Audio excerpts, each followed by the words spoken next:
Hi again, it's me, Samantha Lamb, and I'm the media coordinator from West Clayton Elementary School, and I am talking to you today about NCWiseOwl. So let's get started. We'll click on NCWiseOwl from our online connections page, and from here you'll click on your grade level that you teach.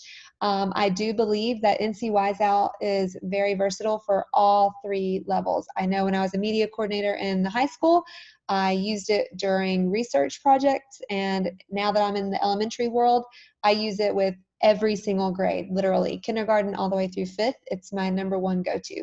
So I'm going to start with elementary. In the last video, I talked about Britannica School. Now I'm going to talk to you a little bit about Explora.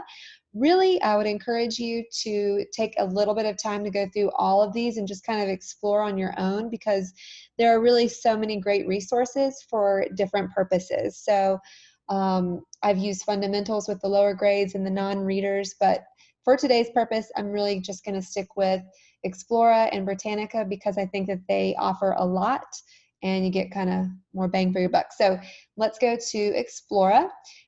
You will need to get the password if you use this from home. When you're at school, it will automatically log you in. You can get your password from your media coordinator. All right, so the thing I love about Explora is it's very visually appealing. There are colorful images. It's not too overwhelming. So for us in elementary school, we do a lot of research on animals. So I'm going to go ahead and click on that, show you what that looks like. Here you can see that it's alphabetized, which is great. Again, a lot of visuals for those students. Let's click on alligator. So from here, you can see that you can limit your time if you want something very current. You can set those dates. That's a little bit more of a complex feature, but for teachers, definitely. It shows you your results. And let's just go ahead and take a quick look. So let's click on this. It's a periodical magazine article, Alligator on the Loose. When you click on it, on the left side, you can see that you have your table of contents if you wanted to skip straight to a specific part. I like that it's colorful. I like that you have your nonfiction text features, your vocabulary words that are incorporated. It's not too long and overwhelming for an elementary age student. And I think it's very engaging for them rather than, some of the other options that we have. Another thing that I really like about NCWiseOwl, and I try to teach the students the difference between searching on Google versus searching in a database, that all of these resources are reliable. They're academic, so you would definitely use these for school purposes. And I think that whether you're in middle school, high school, or elementary, you're setting the kids up for success for the next level. So for our high school students, this is definitely setting them up for using databases in college. And for our elementary kids, it's setting them up for middle school and doing more in-depth research projects. So this is what Explora looks like from a middle school level. It actually looks exactly the same if you were to click on high school. I can jump back out and try to, let me go back. I'll show you the difference, which there really is no difference for middle and high for this specific one. But you can see that it's a little bit more mature when you compare it with the elementary world. So again, they can search their term. I'm going to look up coronavirus because I know our older students, this is just something in our world that we're looking at. So here you can see lots of current resources to look at. There are videos, there are academic journals. If you scroll down, you can see periodicals.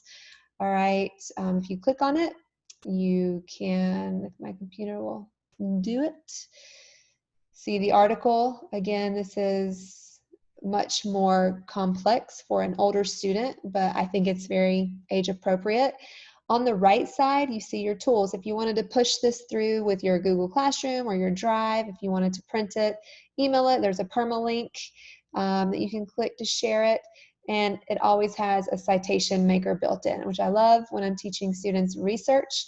So they can click that citation tool, choose their format, and copy and paste it. And it's right there in their work.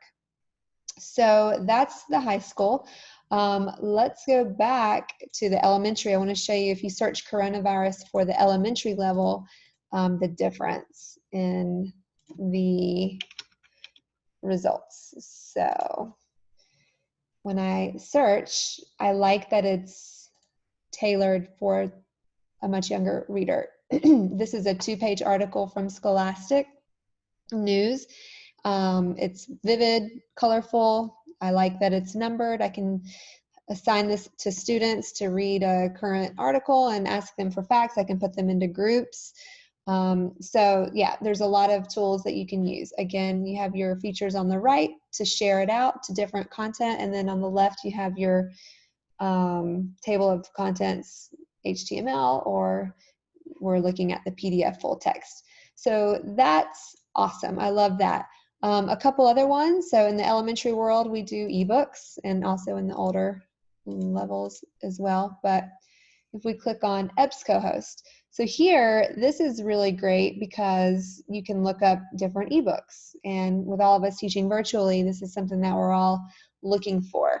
So let's say I'm doing something about the Titanic, because I have a lot of students who really love researching and reading about the Titanic. So I can look over here, I can see all of my results. I have 17 ebooks. There are lots and lots of videos. This is great because it helps keep them from going to YouTube, but you know, we all sometimes like to look at some videos. So I just like that there are options that are safe and reliable. So again, I would encourage you to explore on your own some of these different resources and choose within your range of teaching so that you can make sure that you're finding things that are good for you. And yeah, I hope that was helpful.